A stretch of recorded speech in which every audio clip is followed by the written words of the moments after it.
शेवटचा मुद्दा मी या सभापती महोदय या ठिकाणी मांडतो। या राज्यामध्ये प्रकल्पाच्या माध्यमातून काहीतरी विकास करतोय असं एक वातावरण केलं जात।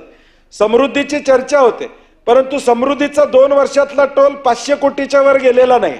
500 कोटी जो टोल अपेक्षित होता तो समृद्धीला मिळालेला नाही ही माझी माहिती आहे।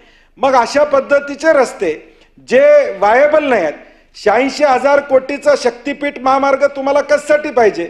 28 वर्ष याच्यावर टोल लावला तर किमान 3,000 कोटी रुपये दरवर्षी मिळवायला पाहिजेत आणि 60 लाख वाहनं या रस्त्याने गेली पाहिजेत, तर 28 वर्षात हा रस्ता टोल मुक्त होईल। 90 वर्ष या रस्त्याला टोल कायमपणे या ठिकाणी लागणार। नागपूरवरनं ज्याला गोव्याला जायचं तो विमानाने जाईल, तुला गाडीने जाणाऱ्यांची संख्या किती आहे?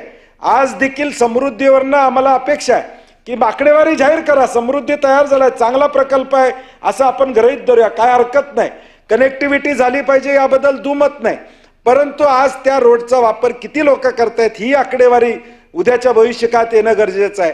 रत्नागिरी नागपूर सभापती महोदय रस्ता आहे, एक्झिस्टिंग हायवे आहे, तो असताना शक्तीपीठचा अट्टास का?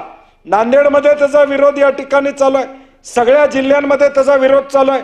आज आम्हाला सांगितलं जातं शक्तीपीठच्या माध्यमातून आम्ही पोहरादेवी, माहूरगड, औंढा नागनाथ, परळी वैजनाथ, तुळजापूर, पंढरपूर विठ्ठल मंदिर, अक्कलकोट, औदुंबराचं दत्त मंदिर, नरसोबावाडी, ज्योतिबा, अंबाबाई मंदिर, कुणकेश्वर मंदिर आणि पात्रादेवी याचा हे जोडणार आहोत।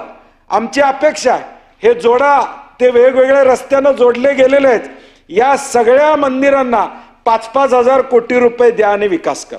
तिथे येणाऱ्या भक्तांना चांगल्या सुविधा द्या, तिथे येणाऱ्या भक्तांना राहण्याची व्यवस्था करा, तिथे येणाऱ्या भक्तांना चांगल्या सुविधा मिळाल्या तर येणारा भक्त तिथं 2 दिवस 4 दिवस राहील आणि देवाचं दर्शन घेईल आणि पुण्याई ती सरकारने मिळवावी। 86,000 कोटीचा रस्ता करून 27,000 शेतकऱ्यांना उघड्यावर टाकण्याचं काम या ठिकाणी करू नका।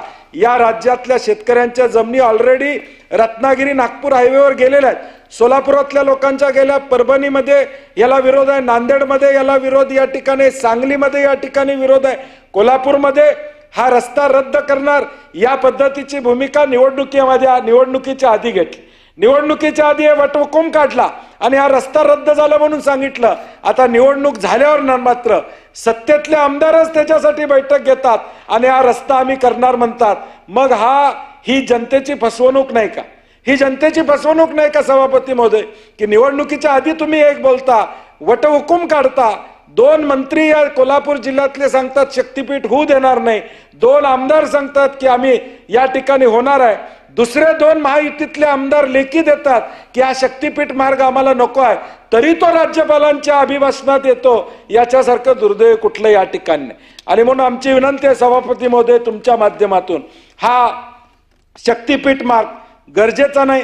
हा Kolhapur Ratnagiri highway already existing असताना याची गरज नाही आणि त्याला प्रचंड विरोध आहे। 12 तारखेला मोर्चानं ते किमान 10,000 लोक या विधान भवनावर या ठिकाणी येणार आहेत आणि म्हणून याचाही या ठिकाणी ड्रीम प्रोजेक्ट म्हणून या ठिकाणी पुढे करतोय, त्यालाही तोही चुकीचा आहे असं माझं या ठिकाणी मत असणार आहे। एकूणच राज्यपालांच्या अभिभाषणाचा अनेक मुद्द्यांना बाकीच्या लोकांनी या ठिकाणी हात घातलेला आहे। बजेटवर आम्ही राहिलेल्या मुद्द्यांवर या ठिकाणी निश्चितपणे आमचे अभिप्राय या ठिकाणी देऊ, परंतु या अभिभाषणावर मी खेद व्यक्त करतो आणि माझे 2 शब्द संपवतो।